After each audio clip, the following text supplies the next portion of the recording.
Florida Governor Ron DeSantis is in Iowa Tuesday for his first visit to the crucial caucus state since joining the presidential parade last week.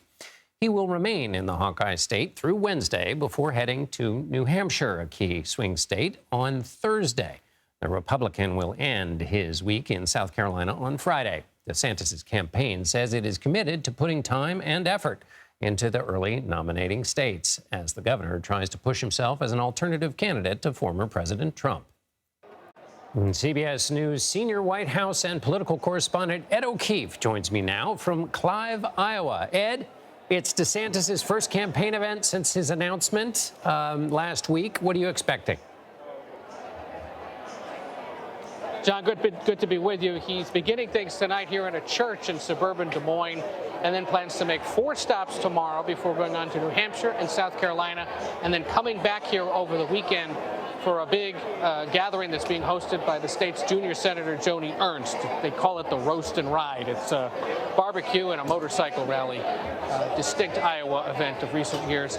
All of this designed to demonstrate to Iowa voters and to the Republican field writ large that the governor has the resources, the manpower, and the willingness to win in Iowa, to go the distance, and to somehow pull off what would now be seen as an unexpected or unlikely victory over former President Trump. He is helped in part by a super PAC that has tens of millions of dollars at its disposal.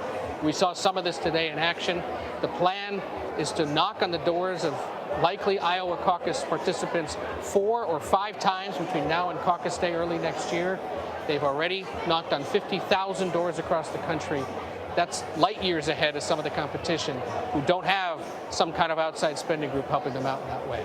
And Donald Trump showed some weakness in Iowa before, so perhaps there again. Ed, who's showing up at these events to hear what the governor has to say? Well, that's part of why we wanted to make this trip, is to figure out, okay, if the former president has a floor of about 30 to 40%, depending on the survey, who else is potentially willing to show up to see him? We spoke with a few people earlier today who signaled they are at least somewhat familiar with what he's done, not just what he said, but what he's done in Florida. They like that, and they hope he can succeed. Take a listen. He's extremely rechanged Florida and made Florida to where it is today, where everybody can go and get out of all this woke stuff that we got going on in this country. I think he can actually bring people together. It's not so much what I need to hear, it's what I need to see them do. And Governor Ron DeSantis has put action to words. Actions speak louder than words in my book. How he's handled the COVID pandemic, how he hasn't backed down from the liberal politicians. So what was interesting in both of those responses, John, is it reminded me of a question we asked in our most recent survey of Republican voters, where they asked, what do you want in a Republican candidate? And it said they want somebody who loosens gun restrictions. Ron DeSantis did that in Florida. Who takes on the woke mob. Well, that's like the cornerstone of what he's been talking about for much of the past 6 months or year. And somebody who angers liberals. The Florida governor most certainly does. And so that question, despite trailing former President Trump, to this reporter at least, was a signal there's an audience for Ron DeSantis given what he did in Florida.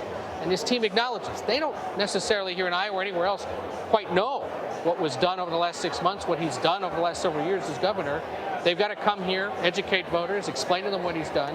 And once they hear what he has done, they believe his support will only grow. So interesting that at least a few people here are aware of it, want to hear more about it.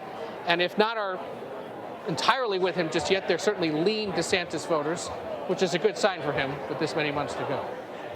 Ed O'Keefe making the crucial distinction. He's getting the message through. Now he's got to make sure they vote based on it. Ed O'Keefe in Clive, Iowa. Thanks a lot, Ed.